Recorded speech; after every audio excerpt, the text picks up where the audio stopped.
The most baffling trend in all of Hollywood has to be the horror prequel. Because even on the very rare occasions where a horror prequel works, it's usually because they didn't do it as a prequel. They just told a totally separate story that happened to be in the same universe. But any prequel or reboot with prequel elements where the goal is to try to find out more about the nature of the horror threat is immediately misguided. See, I'm going to share a secret with you.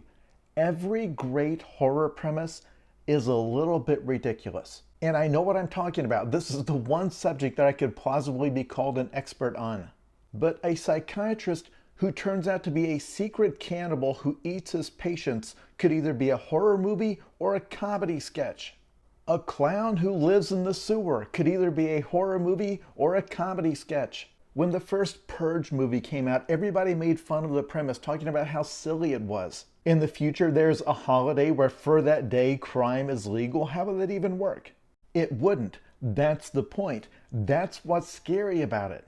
When you try to imagine how society could get from where we are now to this, your mind reels. So the idea that now we need to circle back and explain to the audience how this nonsense thing occurred, that's like studio executive thinking. That is not storyteller thinking.